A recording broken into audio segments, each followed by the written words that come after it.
자, 이제 목소리에 대한, 그러니까 환청에 대한 심리 치료에 지금까지 이제 앞 시간에 이야기했는 게 이제 발달 치료법의 발달에 대한 건데, 발달이 초기, 매우 초기에 80년대, 90년대 이때 초기에 어떤 치료법들이 개발이 되었었나 하는 걸 이야기했고요.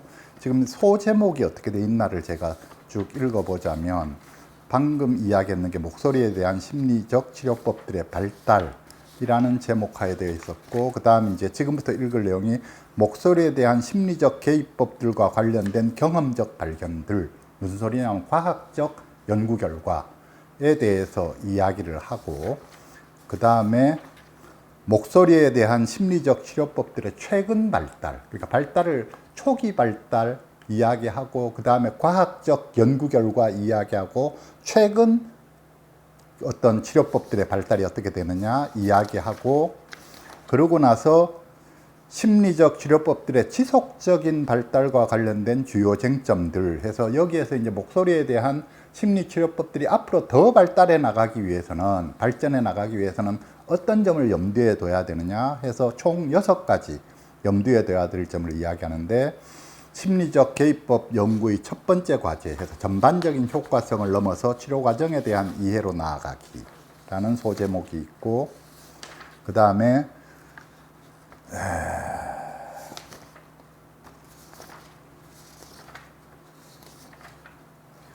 두 번째 과제에서 목소리와 관련된 심리적 과정에 초점을 두기라는 제목이 있고, 그 다음에 세 번째 과제 초점화된 결과 측정, 네 번째 과제 개인차를 이해하기, 그리고 뒤에 지금 죄송합니다, 프린트가 이 유인물에 덜 돼서 다섯 번째 과제, 여섯 번째 과제 나와야 되는데 제가 지금 출력이 안 돼 있네요. 다음에 소개해 드릴게요. 아무튼 지금 이제 크게 봐서 초기 발달, 그러니까 치료법의 초기 발달, 1980년대, 90년대 발달 이야기를 앞 시간에 했고, 그 다음에 이제 지금 과학적 발견들, 목소리에 대한 심리 치료법과 관련된 그동안의 과학적 연구 성과를 이야기하고, 그 다음에 이제 2000년대 이후에 개발된, 최근에 개발된 치료법들은 어떤 게 있는가를 지금 소개를 하려고 하는 거예요. 자, 목소리에 대한 심리적 개입법들과 관련된 경험적 발견들이라는 소제목입니다. 읽어보겠습니다. 목소리에 대한 심리 치료법들의 효과는 괄호 열고 항정신병 약물 복용을 포함하는 괄호 닫고 통상적인 치료의 일부로 시행된 CBT-P가, 그러니까 인지행동 치료가 괄호 열고 환각과 망상이 결합된 괄호 닫고 양성 증상의 전반적인 심도에 미치는 효과를 검증하는 방법으로 가장 빈번하게 평가되어 왔다. 그러니까 뭐냐면, 이 목소리에 대한 심리치료법 효과에 대한 연구는 요거 자체만 딱 연구하는 방식으로 이루어졌다기보다는 약물 치료라든지 또 인지행동 치료라든지 이런 것들이 환자의 전반적인 어떤 증상, 전반적인 양성 증상의 심도, 정도가 어느 정도 되느냐, 이런 것을 전반적인 결과를 연구하는 것 중에 한 가지로 목소리도 거기에 끼어서 환청의 정도, 환청이 어느 정도 심한가, 빈번한가, 덜한가, 어느 정도 심한가 하는 측정치도 거기에 같이 낑겨서 연구를 지금까지 되어 왔다, 그 이야기죠. 비록 증상의 심도는, 그러니까 증상이 심한 정도는 정신병에 미치는 영향력에 대한 매우 간접적인 지표일 뿐이고, 분석 대상으로 포함된 연구들 간의 편차도 있지만 무선 통제 연구들에 대한 메타 분석 결과는 CBT-P가 이득이 있다는 증거를 일관되게 보이고 있다. 뭐 복잡한 이야기인데 어찌됐건 지금까지 과학적 연구 결과에 따르면 인지행동 치료가 효과가 있다. 특히 정신병에 특화된 인지행동 치료, 이거 환자들의 양성 증상 감소에 효과가 있다. 이게 지금 일관되게 입증되어 왔다 하는 것이죠. 하지만 양성 증상의 측정치에 미치는 그 효과의 정도는, 효과의 크기는 중등도 수준이다. 괄호 열고 처치 후 집단간 효과의 크기가 0.25에서 0.47. 이거는 괄호 닫고. 이게 영향력 면에서 보자면은 한 5%에서 한 15% 정도의 영향력의 크기가 나오더라. 그 이야기예요. 아무튼 효과가, 그러니까 인지행동치료, 정신병에 특화된 인지행동치료가 양성 증상을 감소시키는데 분명히 효과가 있지만, 유의미한 효과가 있지만 그 정도가 큰 거는 아니더라. 그렇다고 아주 약한 것도 아니고, 이걸 중등도라고 이제 과학적으로 표현을 하는데, 영향력의 요인, 그러니까 영향력의 정도로 표현하자면 전체 양성 증상을 감소시키는데 기여하는 부분이 한 5%에서 15% 정도의 영향력으로 기여를 하더라. 그런 것이죠. 연구들 간의 방법론적 차이, 예로서 맹목법의 사용 여부가 양성 증상에 대한 효과의 크기를 낮추었을 가능성이 있다. 또한 통상적인 치료 대신에 통제 집단에게 다른 치료법을 시행하는 경우에 효과의 크기가 더 낮아질 수 있다. 괄호하고 비록 최근의 메타 분석에서 그로 인한 차이의 정도가 통계적으로 유의하지 않기는 했지만 괄호 닫고, 하지만 이것은 통제 집단에게 적용된 치료법이 순수한 플라시보에 비해 더 많은 치료적 요소들을 포함하고 있을 가능성이 있기 때문일 수도 있는데, 최근 대규모 메타 분석 결과는 어떠한 적극적 통제 집단 조건과 비교하더라도 CBT-P의 이득이 더 크다는 점을 보여주었다. 인지행동 치료에. 그러니까 뭐 복잡한 이야기인데 어찌됐건 인지행동 치료는 효과가 있다. 지금 그 이야기고. 그러나 양성 증상의 심도라는, 양성 증상의 심각한 정도, 그러니까 양성 증상의 심도라는 확산적이고 간접적인 지표를 사용하여 인지적, 행동적 치료법들의 효과를 검증한 연구들이 매우 많은 것과는 달리, 목소리 듣기라는 특정 현상에 효과가 있다는 직접적인 증거나 치료 효과에 기여하는 구체적인 치료 요소를 다룬 연구는 매우 드물다. 그러니까 치료법들이 양성 증상 자체를 떨어뜨리느냐 가라앉히느냐에 대한 연구는 그래도 꽤 되어 있지만, 환청을 낮추는 데 기여했느냐, 이런 환청을 직접적인 종속 측정 치료에서 연구한 연구는 매우 소수다 하는 거죠. 지금까지 목소리에 특별히 초점을 둔 연구는 매우 적고, 대다수 연구는 환각과 망상 있는 참여자를 함께 묶어서 연구하였는데 결과적으로 표집 이질성이 초래되었고, 치료 도중에 목소리에 대한 초점이 일정하게 유지되지 않았다. 심지어 이러한 무선 통제 연구들 중 일부 연구에서 목소리 측정치를 2차적인 결과 측정치로 추가한 경우라도 목소리는 치료에서 다루어질 수 있는 많은 문제 중 단지 한 가지 문제일 뿐이기 때문에 목소리에 초점이 두어졌을 경우에 비해 훨씬 더 적은 정도의 전반적 효과만 관찰되었을 가능성이 있다. 사실상 CBT-P에서, 그러니까 인지행동 치료에서 목소리를 다루는 데 사용되었던 시간은 그 비중이 작았을 수 있다. 더욱이 한편으로는 목소리 측정치를 포함하고 있는 개별적인 연구 중 일부는 개선을 관찰하였고, 이들 중에는 항정신병 약물을 복용하지 않은 사람들을 대상으로 한 최근 연구도 있지만, 대다수 연구는 결론을 내리기에 충분치 않았는데, 그 이유는 그 연구들의 표집 크기가 작았기 때문이거나 또는 통상적인 치료만으로 증상이 충분히 감소되는 급성기 재발 시기의 치료가 제공되었기 때문이다. 그럼에도 불구하고 최근의 메타 분석 연구는 괄호 열고 비록 만성과 급성 정신병 기간에 제공된 연구들을 함께 분석하였고, 양성 증상을 직접적인 표적으로 삼지 않았던 연구들을 포함시켰지만 괄호 닫고 처치 후 목소리 심도에 미친, 목소리가 심각한 정도, 목소리가 심한 정도, 목소리 심도에 미친 CBT-P의 효과가, 그러니까 인지행동 치료의 효과가 다른 모든 통제 집단에 비해 통계적으로 유의한 것을 확인하였다. 그러니까 다른 이런 인지행동 치료를 받지 않은 사람들에 비해서는 인지행동 치료를 받은 집단이 아무튼 목소리에도 효과가 관찰되었다 하는 것이죠. 비슷한 결과가 조만간 발표될 메타 분석 연구에서 관찰되었는데, 목소리 심도로 치료 효과를 측정한 15편의 논문을 분석한 결과 적극적인 치료만을 비교 집단으로 사용하여 분석한 경우에도 치료 효과가 저하되지 않았고, 맹목법을 사용하지 않은 연구들을 제외하고 분석한 경우에도 치료 효과가 저하되지 않았다. 자, 목소리에 특별히 초점을 둔 치료 연구들에서 지금까지는 이제 목소리에 특별히 초점은 두지 않았지만 일반적인 인지행동 치료가 아무튼 전반적으로 양성 증상을 감소시키고 또 목소리도 감소시키는데 효과가 있다라는 것 이야기였고, 이제는 목소리에 특별히 초점을 둔 연구는 어땠느냐 그 이야기예요. 목소리에 특별히 초점을 둔 치료 연구들에서 표집 이질성을 감소시켰을 때 목소리와 관련된 많은 지표들, 즉 전반적인 심도, 그다음 목소리 관련 고통, 능력 저하, 복종, 그리고 목소리 빈도에서 CBT 기반 개입법들은 치료 전후의 비교에서 효과성이 개선되는 증거를 보였는데, 집단 치료 방식과 자기 수행 웹 기반 방식에서도 그러하였다. 자, 개별 치료만이 아니라 집단 치료에서도 효과가 있더라. 인지행동적인 개입법은 환청을 감소시키는데 효과가 있더라. 환청을 감소시키는 것뿐만 아니라, 감소라고 제가 표현했는데 감소만이 아니라 환청과의 관계 개선이라든지, 아무튼 이것에 그러니까 전반적인 심도, 목소리 관련 고통, 능력 저하, 복종, 그리고 목소리 빈도, 이런 거에서 변화를 보였다 하는 것이죠. 집단으로 해도 되고 웹 기반으로 해도 그렇더라. 그러니까 인터넷상으로 뭔가를 해도 그렇더라 하는 것이죠. 효과가 있더라.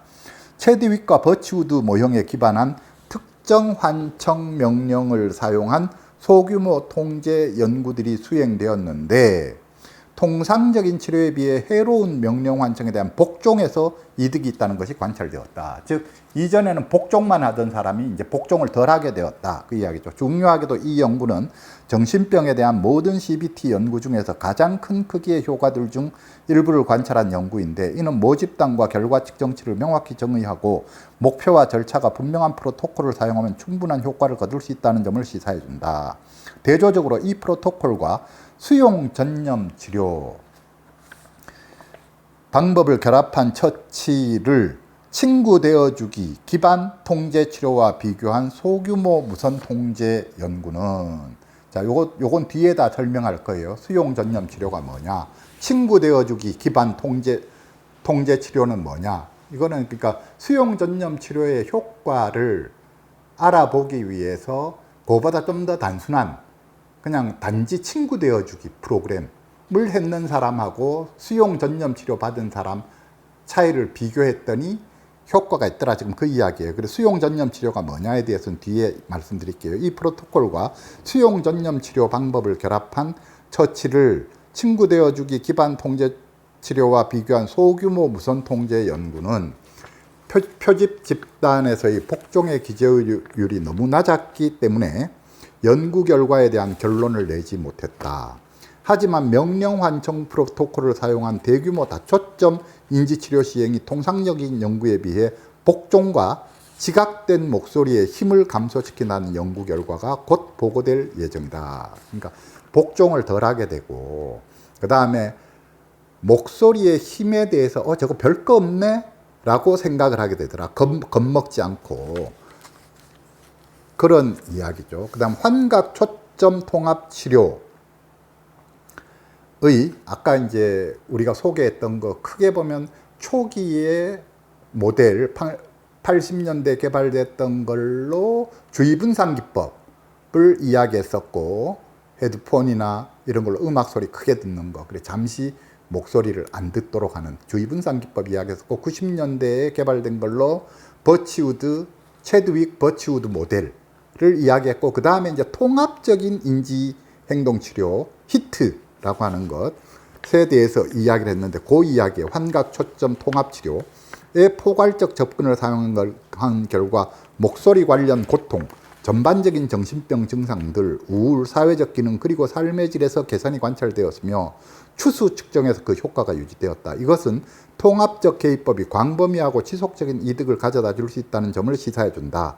반면에 목소리에 대한 집단 기반 CBT의 무선화된 시행들은 통제 집단과 비교할 때 목소리 측정치에서 실망스러운 치료 후 효과를 보였지만, 예로서 사회적 기능에서의 개선과 같이 보다 더 넓은 범주에서는 이득이 발견되었다. 그러니까 집단 치료를 하니까 아무래도 효과가 좀 떨어지더라. 근데 집단 치료를 해도 목소리 자체에 대한 효과는 떨어지지만 그래도 사회적 기능이 개선된다든지 그런 이점은 있더라. 그 이야기예요. 자, 그래 지금까지는 이제 주로 이 인지행동 치료에 대해서 목소리에 대해서 인지행동 치료적인 방법을 적용했을 때 효과가 어땠느냐, 효과가 있더라 라는 것까지가 지금의 이야기예요. 자, 그 다음에 이제 목소리에 대한 심리적 치료법들의 최근 발달.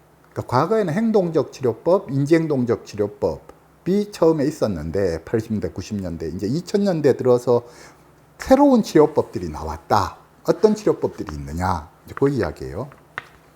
초기의 심리적 치료법들이 대처 능력 향상과 목소리에 대한 신념의 재구성에 초점을 둔 이후 목소리에 대한 치료적 접근법에서 현재도 진행 중인 많은 발전이 이루어졌다.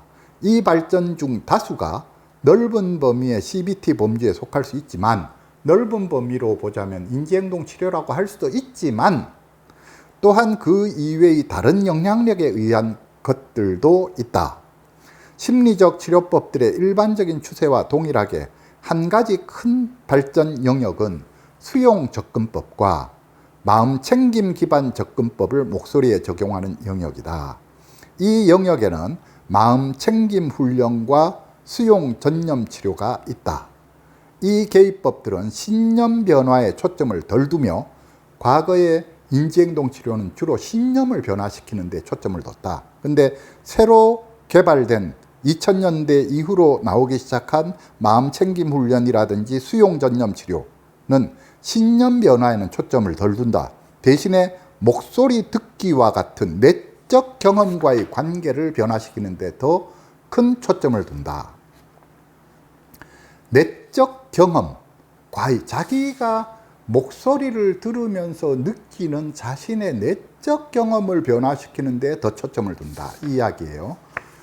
내적 경험과의 탈중심화된 관계는, 탈중심화된 관계라는 용어가 나오는데, 내적 경험을 비동일시하며 어느 정도 거리를 유지하면서 경험을 지각하는 것을 필요로 한다. 자, 이게 무슨 말이냐? 탈중심화된 관계가 뭐냐? 내적 경험을 비동일시한다는 게 뭐냐? 어느 정도 거리를 유지하면서 경험을 자각한다는 게 뭐냐 하는 거죠. 우리가 이것은 이제 불안에 대해서도 그렇고 화가 나는 거에 대해서도 그런데, 우리가 막 불안하면은 당장 뭘 어떻게 해야 될 것 같아서 막 그러거든요. 그런데 화가 나면 또 당장 뭘 어떻게 해야 될 것 같아서 그런데, 내 안에 불안이 올라오거나 내 안에 화가 나거나 할 때 그걸 객관적으로 바라본다, 이 소리예요. 내가 불안해하는 걸로 느끼지 않고, 내가 불안해하지만 그 불안해하는 나를 탈중심화된 방식으로, 그러니까 그것을 거리를 두고 절절매고 있는 나, 화가 나서 절절매는 나를 거리를 두고 지켜본다. 이게 탈중심화된 거예요.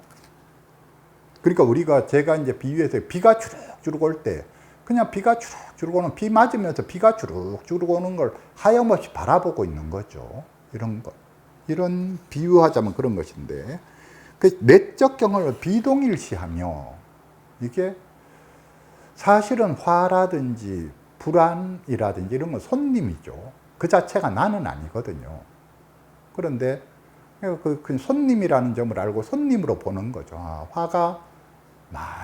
화가 찾아왔네, 불안이 찾아왔네 하고 그걸 이제 지켜보는, 이것을 곧 내가 지금 뭐 말하려나, 이걸 내 문제로 보지 않는다는 거예요. 내적 경험을 비동일시하며 어느 정도 거리를 유지하면서 경험을 자각하는 것을 필요로 한다. 우리가 이게 동양적인 선이나 명상에서는 이전부터 그렇게 해왔죠. 내가 나 자신을 이렇게 가만히 지켜보는 것, 내가 화가 난 내 모습을 지켜보는 것, 이런 거죠. 그러니까 목소리가 뭐라 해서 하는 이거를 그냥, 그러면서 내가 마음이 막 불안해지기도 하고 막 화가 나기도 하고 들썩들썩 하는 이거를 그냥 초연하게 그냥 지켜보고 있는, 요거를 이야기하는 거예요.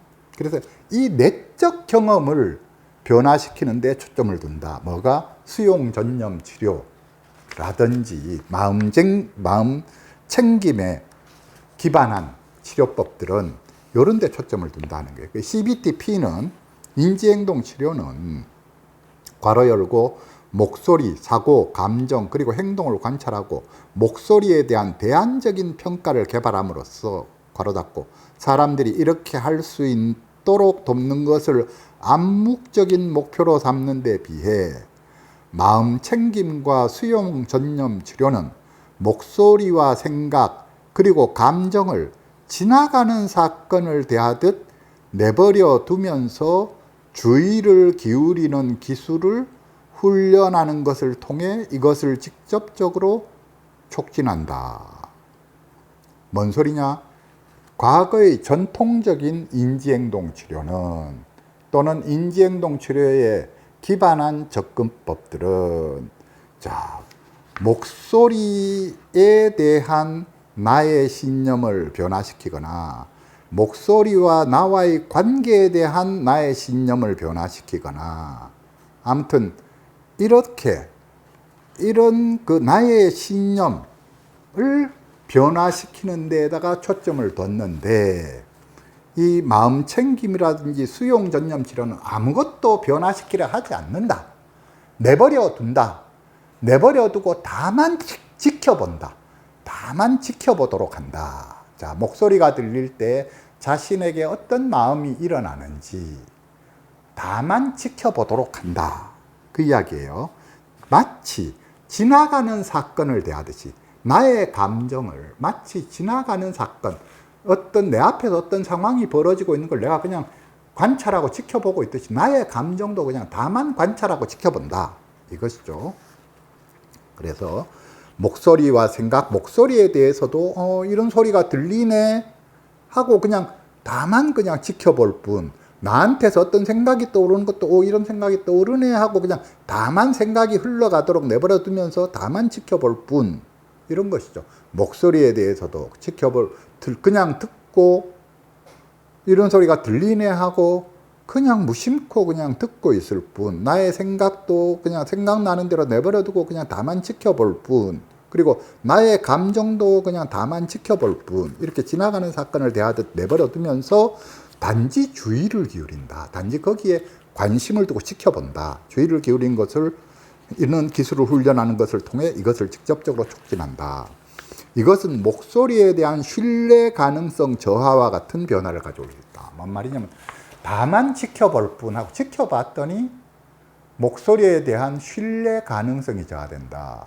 그러니까 목소리가 하는 말이 진짜라고 믿을 때 우리 사람들은 헷갈리거든요. 휘둘리거든요.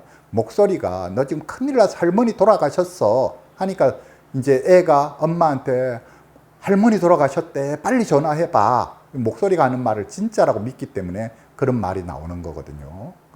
그게 아니고 목소리가 할머니가 돌아가셨다 한들, 내가 니를 가만히 안 놔두겠다 한들, 부모를 해치겠다고 한들, 뭐 내가 니한테 큰 뭐를 어떻게 해주겠다고 한들 그냥 하는 소리겠거니 하고 그 말을 참이라고 믿지 않는다. 그냥 하는 소리겠거니 라고 하는, 이것을 목소리에 대한 신뢰 가능성, 목소리에 대한 신뢰, 목소리 가만히 지켜보고 있으면 아이고 저거 그냥 짓거리는 소리네 이렇게 된다는 거예요. 목소리에 대한 신뢰 가능성 저하와 같은 변화를 가져올 수 있다.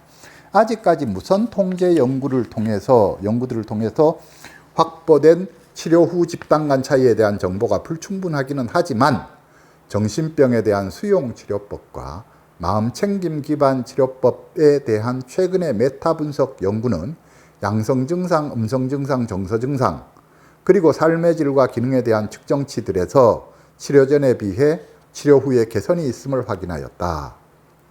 또 다른 추세는 지금 이제 방금까지 이야기한 건 마음 챙김, 그리고 수용 전념 치료에 대한, 그러니까 내버려 두고 지켜보는 방법, 이 방법을 이야기했고, 그 다음에 이제 또 다른 방법이, 최근에 나온 방법이 뭐냐? 또 다른 추세는 자신에 대한 관점, 타인과의 관계, 그리고 자신의 인생 경험을 담아낸 자기 진술이라는 확장된 맥락 속에서 목소리와의 작업을 더욱 공고히 하는 방법이다. 많은 목소리 청취자들, 특히 외상적 사건을 겪은 사람들은, 트라우마를 겪은 사람들은 자신에 대한 부정적인 관점을 경험할 수 있으며 추가로 타인들을 잠재적으로 위험하거나 비판적인 존재로 볼 가능성이 있다. 이러한 관점은 목소리의 내용과 비슷할 수 있으며 목소리 청취자로 하여금, 그러니까 목소리를 듣는 사람들로 하여금 경멸적이고 위협적인 목소리의 내용에 특히 취약하게 만든다. 전통적인 인지치료 방법들을 사용하는 것에 더하여 경쟁기억 훈련과 자비심 훈련을 사용하는 현대적 접근들이 비난적인 비평 목소리들에 대한 회복 탄력성을 더욱 증진시키기 위해 사용되고 있다. 자, 이제 경쟁기억 훈련이라고 하는 것과 그 다음에 자비심 훈련이라고 하는 방법들도 새로 나왔다. 그 이야기예요. 그럼 이제 경쟁기억 훈련이 뭐냐? 그리고 자비심 훈련이 뭐냐?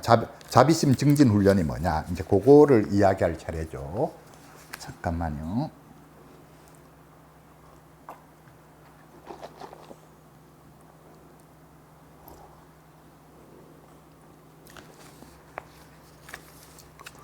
경쟁기억 훈련은 심상을 활용하여, 그러니까 이미지를 떠올려서 심상을 활용하여 비판적인 목소리 내용과 불일치하는 긍정적인 기억을 반복 연습함으로써 긍정적인 기억을 강화한다.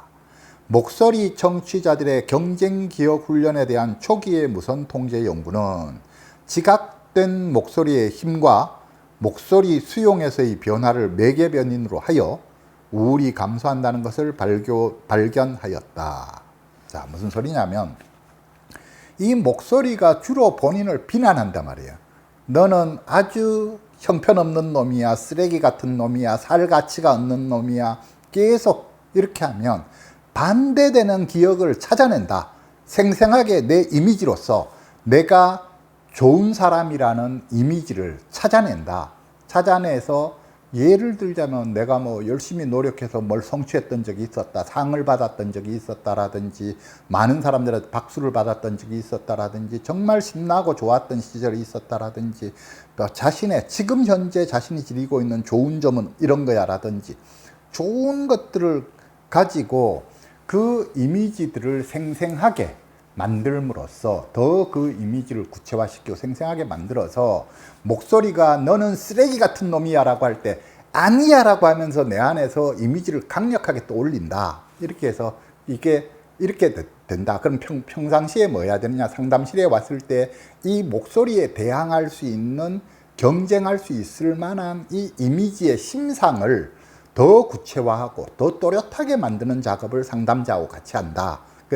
평상시에 우리가 부지런히 이런 심상을 떠올리는 연습을 해두면 목소리가 나를 탁 공격해 들어올 때 딱 맞받아치기가 좋다. 요게 이제 이렇게 목소리가 나를 깎아내리는 거에 대항할 수 있는 기억을 찾아내서 그 이미지를 더 공고히 하는, 이렇게 하는 걸 경쟁 기억 훈련이라 한다. 그러니까 쉽게 표현하면 자신에 대한 좋은 이미지를 많이 찾아내서 생생하게 만든다. 이게 경쟁 기억 훈련이라고 하는 치료 방법이다 하는 것이고요. 그랬더니 이 경쟁 기억 훈련을 시키니까 어떻게 되더냐? 결국은 우울증이 감소하더라. 우울이 감소하더라. 우울이 감소하는데 뭐를 통해서? 지각된 목소리의 힘이 줄어들고, 그러니까 목소리 저거 별거 아니네 이렇게 된다는 거예요. 목소리가 힘이 있는 존재라고 느꼈는데 내가 좋은 기억들로 해가지고 딱 맞서니까 목소리가 결국 수그러드네. 나를 더 이상 비난 못하네. 그러니까 이게 목소리가 힘 있는 존재라고 느꼈는데 별로 힘 있는 존재가 아니네 하는 요것. 그 다음에 목소리 수용에서의 변화. 목소리가 그래 뭐 그렇게 말할 수 있지. 이렇게 이 목소리 자체를 그냥 뭐 목소리가 이야기하면 이야기하는 대로 내버려 두고 뭐 이런 것들. 이 목소리 수용. 요게 이제 이런 것들이 변화하더라는 것이에요. 그래서 이것이 변화하면서 결국 우울이 감소하더라. 이렇게 되는 것이고요. 그래서 이제 경쟁 기억 훈련에 대해 짧게 말씀드렸고, 자비심 훈련이라고 하는 게, 자비심 훈련은 사회적 다독임과 자기 다독임을 담당하는 뇌의 시스템을 활성화하게 되면 적대적인 목소리를 들을 때 활성화되는 위협 시스템이 조절될 것이라는 믿음 하에 그 시스템을 활성화하기 위해 자기 자비와 타인에 대한 자비를 증진시키는 훈련을 실천하도록 한다. 그러니까 자기 자신에게 대해서 계속 축원해 주는 거죠. 너는 참 괜찮은 애야. 내가 잘 되기를 바라. 정말 잘 되기를 바라. 다른 사람에 대해서도 참 고마운 사람이야. 참 좋은 사람이야. 그 사람이 잘 되기를 바라. 평상시에 이렇게 꾸준히 자기 자신에게 대해서 계속 좋은 마음을 내고 사랑한다, 고맙다, 감사하다, 앞으로 잘 될 거다, 잘 되기를 바란다 계속 축원하고 자기 자신에 대해서 감사하고 고맙다고 축원하고 이런 것, 타인에 대해서 감사하고 고맙다고 축원하고 이런 걸 평상시에 꾸준히 연습하도록 한다 했더니 결국은 목소리에 좋은 효과가 있더라 그런 이야기죠. 또 다른 접근법은 대인관계, 과거의 관계, 그리고 애착의 양상을 치료에 통합하는 데 초점을 둔다. 대인관계, 과거의 관계, 애착 양상을 치료에 통합하는 데 초점을 둔다. 그래서 이것도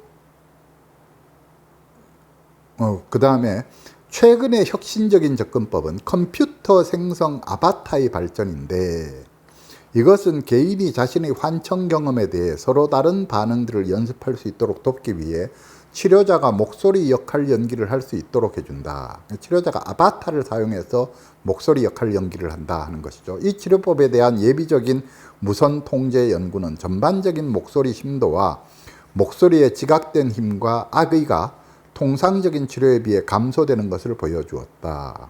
그러니까 아바타를 사용한다는 게 뭐냐 하면 치료자가 직접 뭐 어떤 이런 목소리에 대항하는 목소리를 내면, 그러니까 치료자가 컴퓨터 모니터라든지 이런 걸 켜놓으면 이제 거기에서 치료자가 계속 그 목소리에 대항하는 이런 어떤 이야기를 해주는 거죠. 아바타로서 당사자를 도와주는 역할을 하는 그런 연구도 있다.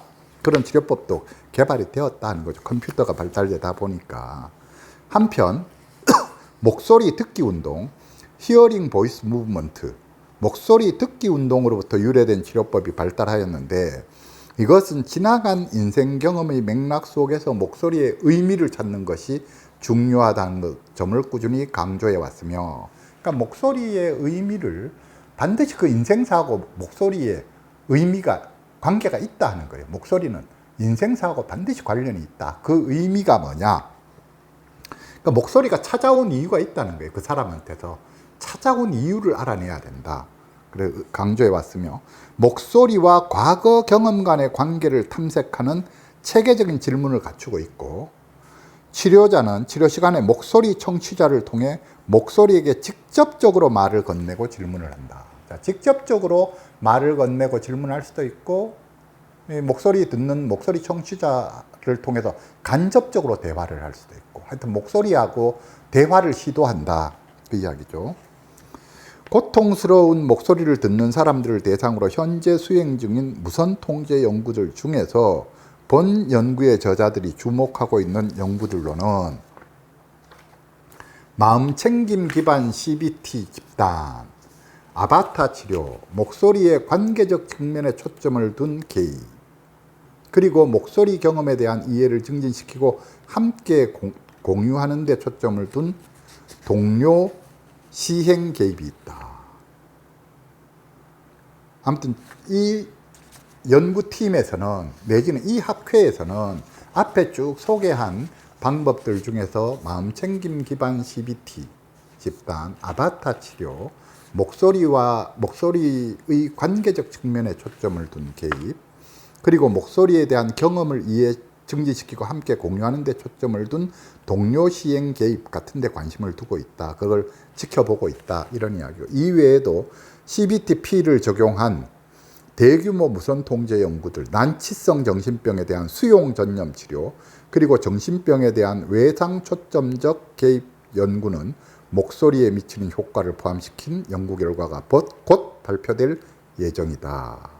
라고 해서 이런 후속 작업을 우리는 이런 연구들을 지켜보고 있고 이런 데 대한 논문을 곧 후속 작업으로서 이런 데 대한 연구 성과와 관련된 논문을 곧 써낼 예정이다.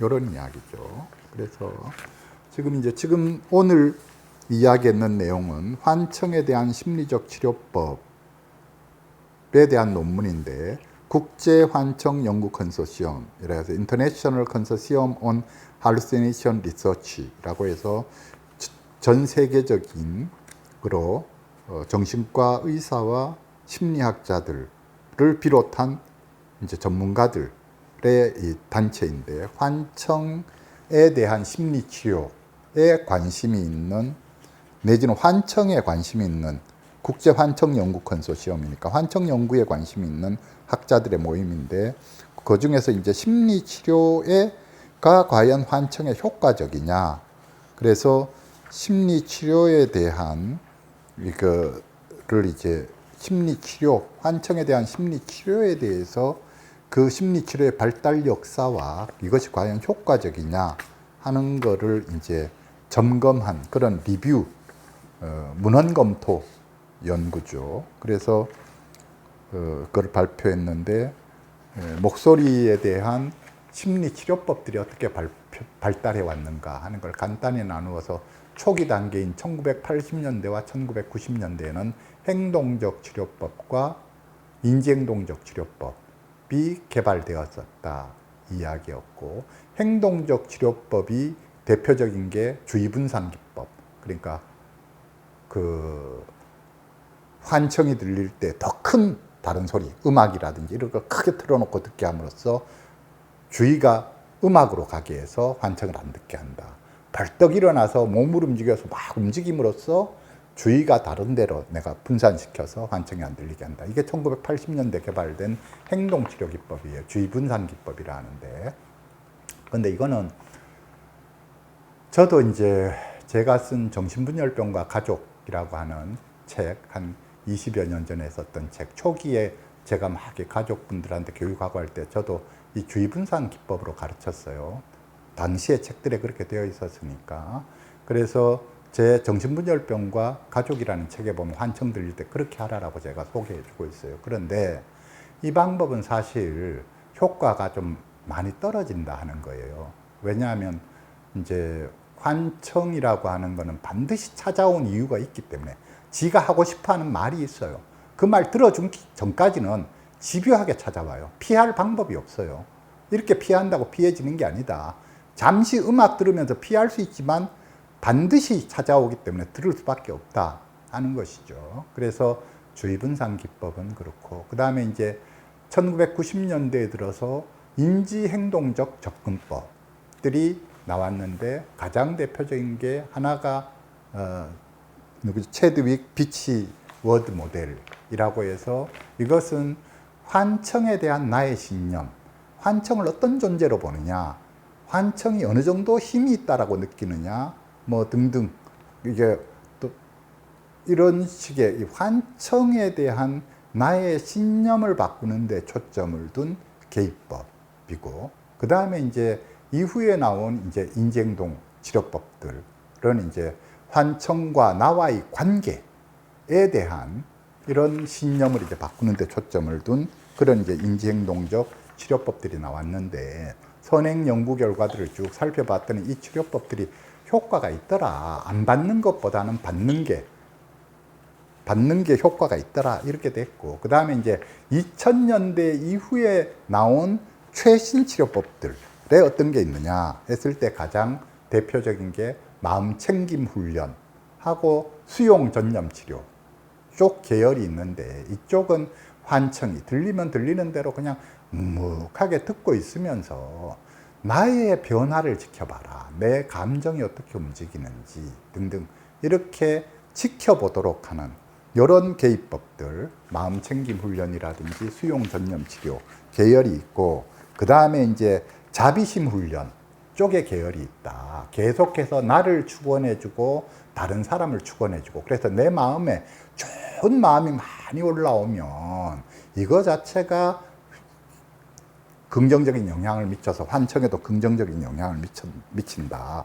그래서 이런 자비심 훈련 쪽 계열을 소개를 하고 있고, 그 다음에 경쟁기억 훈련이라고 해서 환청이 나를 비난하는 목소리와 대비되는 나의 강점, 좋은 점, 좋은 기억 이런 거를 뚜렷하게 심상화시켜서 환청이 딱 들릴 때 이걸 방패로서 탁 해서 맞서는 이런 경쟁기억 훈련 쪽이 있고, 그 다음에 아바타를 활용한 그런 치료법도 최근에 나왔고, 아바타를 활용해서 치료자가 계속해서 환청이 너는 바보 같은 놈이야 할 때 치료자가 아니야 나는 등등 이렇게 따박따박 해서 이 아바타를 통해서 치료자가 내담자에게 힘을 주는 그런 방법도 나왔고, 그 다음에 또 얼핏 소개된 걸로 목소리 듣기 운동 쪽에도 있다. 목소리 듣기 운동에서는 목소리와 적극적으로 대화를 해라 라고 하는데, 적극적으로 목소리와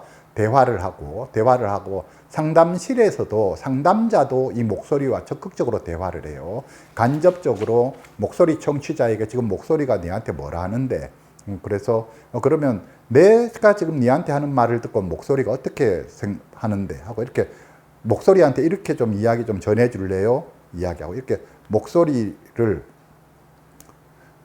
내담자, 그러니까 환자를 사이에 두고 환자로 하여금 목소리가 듣는 이야기를 상담자한테 전달해주고 주게 하고, 상담자도 내 하고 싶은 이야기를 해서 목소리한테 전달하게 하고, 이렇게 간접적으로 대화하는 방법도 있고, 또는 목소리한테 내가 직접 나하고 좀 대화할 수 있겠는지 목소리한테 한번 물어봐 줄래요? 해서 목소리가 오케이 하면 목소리한테 직접 상담자가 묻고 답하고 해서 목소리와 직접 대화하기도 하고, 그러니까 목소리를 대화 상대로 인정을 해주는 거죠. 그래서 목소리와 적극적인 대화를 하는 거예요. 상담 시간 안에. 그리고 상담 시간 이외에도 내담자한테 뭘 가르치냐면 목소리와 적극적으로 대화를 해라. 피하려고 하지 말고 적극적으로 대화하고, 목소리가 하려고 하는 말이 뭔지 정확하게 알아들으려고 노력해라. 잘 모르겠으면 다시 질문하고, 그리고 목소리한테도 내 의견이 있으면 내가 그 말을 들으니까 나로서는 거기에 대해서 좀 불편하네요. 나는 내 생각은 이런데요. 라고 따박따박 이야기를 하고, 이렇게 하는 게 이제 목소리를 무시하거나 피하려고 하지 말고 오히려 목소리를 적극적으로 듣고 목소리와 적극적으로 대화해라. 이쪽이 목소리 듣기 운동이에요. 그런 라인이 있다. 그래서 저 같은 경우는 이제 목소리 듣기 운동 쪽이 이제 옳다고 생각하고 그쪽을 적극적으로 사람들한테 권해주고 있죠. 물론 전통적이고 보수적인 학자들 중에는 목소리 듣기 운동 인정 안 하는 사람들도 있어요. 예를 들자면 우리나라에서 지금 번역본 많이 팔린 그 정신병의 모든 것이라고 하는 그 책에 읽어보면, 그 책에서는 이런 방법 이거 안 된다, 저런 방법 안 된다 등등 비판하고 있는 것 중에 그 책에서는 목소리 듣기 운동도 그거 사입이다, 들으면 안 된다 이렇게 지금 하고 있는데, 저는 안 해봐서 그렇다고 생각해요. 우리가 경험상으로 해보면 목소리를 적극적으로 듣고 목소리하고 대화하라 라고 가르쳐주면 서너 달이면 목소리와의 관계에 변화가 생겨요. 목소리의 빈도가 현저히 줄어들고, 그러니까 이게 참 아이러니하고 역설적인 게 줄이려고 해서 줄어드는 게 아니라 줄이려는 의도 없이 목소리 이야기를 실컷 들어주고 서로 간에 대화를 나누고 등등 이렇게 할 때, 그리고 또 강조하는 게 뭐냐면 1대1로 대화하고 비밀 대화하지 말고 다 공개해라. 엄마한테 일러 바치고 상담자한테 일러 바치고 글로 기록하고, 목소리와 적극적으로 대화를 나누고 그걸 기록을 해라. 그걸 다른 사람에게 적극적으로 이야기해라. 이게 돼야 돼요. 안 그러고 그냥 대화만 나누면 목소리한테 말려 들어가요. 그래서 그게 아니라 적극적으로 외부에 공개를 하면서, 외부에 적극적으로 공개를 하면 목소리도 함부로 못해요. 이 사람을, 자기가 하는 말이 다 공개된다는 걸 목소리도 알기 때문에. 그래서 이런 방법을 목소리 듣기 운동의 방법에 플러스 자기 노출해서 이 방법을 사용하면 변화가 많이 일어나요. 목소리 빈도가 줄어들고, 그 다음에 목소리에서 내용이 바뀌어요. 험악하게 욕만 하던 목소리가 칭찬도 하고, 이제 목소리가 한 목소리가 아니라 서너 목소리, 네다섯 목소리, 10명 이상의 목소리가 있는데, 목소리들 중에 자기를 칭찬하고 지지해주는 목소리가 커지고, 자기를 비난하고 나무라는 목소리는 줄어들고, 이런 이제 변화도 있고요. 그래서 직접 해보면 아는데, 직접 해보면 서너 달만 하면 확실히 현저한 변화가 있어요. 그러니까, 그래서 저는 이제 개인적으로 목소리 듣기 운동이 좋은 방법이다 라고 하고, 그 다음에 제가 뭐 목소리만이 아니라 망상도 그렇고 모든 상담에서 제가 무지무지하게 강조하는 게 자기 노출과 경청인데, 그거 결합해서 목소리 듣기와 플러스 자기 노출과 플러스 앞에 이야기한 마음 챙김이라든지 수용 전념 치료에서와 같이 목소리를 묵묵하게 지켜보는 것, 묵묵하게 듣고 욕을 하거나 말거나 간에 잘 듣고 있는 거, 그러면서 내 마음 안에 화가 나고 불안하고 막 이렇게 움직이면 내 마음 잘 지켜보는 게, 그러니까 이런 목소리 듣기 운동, 적극적인 자기 노출, 그리고 마음 챙김 내지는 수용, 이런 쪽, 그래서 지켜보는 거, 이런 것들을 결합해서 사용하도록 이제 저는 권하고 있는데, 아무튼 이런 방법들이 전부 다 이제 2000년대 이후에 이제 나온 대처 방법들이죠. 그래서 이제 뒤에 이 연구, 이제 뒤에도 계속 이어지는데, 뒤에는 그 이야기 나오는 거거든요. 이제 지금까지의 연구 결과들을 어떤 방법이 나왔는지, 또 이거 효과가 있는지에 대해서 리뷰를 했고, 이제 앞으로 이 새로운 치료법을 개발하고 새로운 치료법에 대해서 연구할 때는, 앞으로 이 연구를 할 때는, 환청에 대해서 연구할 때는 어떤 점에 초점을 두고 연구해야 되느냐, 어떤 게 개선이 돼야 되느냐 해서 6가지 개선점을 여기서 이제 이야기하고 있어요. 그게 이제 이 논문의 뒷부분, 이제 중반부, 후반부 이야기인데, 지금까지 했던 건 이 논문의 초반부 이야기고, 이제 중반부, 후반부 이야기는 그래서 앞으로 어떻게 연구해야 되느냐, 총 6가지 점에 초점을 두고 연구를 해야 된다. 뭐 이런 이야기가 이제 이어지고 있거든요. 이어지고 있어요. 그래서 이제 제가 이 연구를 소개하는 이유도 그렇고, 우리가 보면은 환청도 그렇고 망상도 그런데 사람들이 어떻게 대처해야 될지를 몰라서, 당사자도 그렇고 가족도 그렇고 그냥 약만 그냥 꾸준히 먹이면 되는지 알고 약만 먹이고 다른 걸 아무것도 안 한다든지 등등 하는데, 환청도 망상도 적절한 대처 방법, 개입 방법이 있습니다 이야기고, 저는 그 이야기인데, 환청 있고 망상 있으면 무조건 심리 상담 받는 게 100번 이득이에요. 100번 이득이에요. 그 마음속에 시끄러운 뭔가가 있기 때문에 반드시 환청도 들리는 거고 망상도 있는 거고, 이 마음속에 시끄러운 이게 정리가 돼야 되거든요. 그래서 무조건 심리 상담, 적극적으로 심리 상담 받으셔야 됩니다 라고 하는 것이고, 그랬을 때 심리 상담이다, 심리 치료다 하면 또 우리가 흔히 오해하는 게 무조건 없애야 된다, 망상 없애야 된다, 환청 없애야 된다라고 생각하고 그렇게 하는 거 아닐까라고 하는데, 그거 아닙니다. 없애려고 하면은 없어지는 게 아니라 망상도 그렇고 환청도 그렇고 더더욱 집요해지는 게 그 기본 특성이에요. 그러니까 없애려고 하면 안 되고, 이유를 알아야 돼요. 이유를. 환청도 반드시 나를 찾아온 이유가 있거든요. 이유를 알아야 되고, 망상도 그런 망상을 갖게 된 이유가 있어요. 그 이유를 알아야 돼요. 그 이유는 반드시 그 개인의 삶과 밀접한 연관이 있을 수밖에 없어요. 그래서 그 이유를 알아야 되고 그렇습니다. 그래서 제가 드리고 싶은 이야기는 좋은 방법이 없는 게 아니에요. 약만 먹고 낫기를 기다리는 그 방법 말고 플러스해서 사용할 수 있는 좋은 방법들이 있습니다. 그 중에서도 심리치료법, 심리상담법 중에도 좋은 방법이 있습니다 이야기고, 그래서 이런 논문이 이제 세계적으로 다 권위 있는 학자들이 모여서 또 환청에 대해서 도대체 치료법이 어떻게 개발이 되어 왔고 그게 과연 효과가 있었느냐, 앞으로 우리가 이쪽 분야를 연구한다면 어떻게 연구해야 되느냐, 그런 거를 리뷰해 놓은, 전체 개관해 놓은 논문이 있길래 제가 찾아서 완역한 거예요. 한 줄도 안 빠뜨리고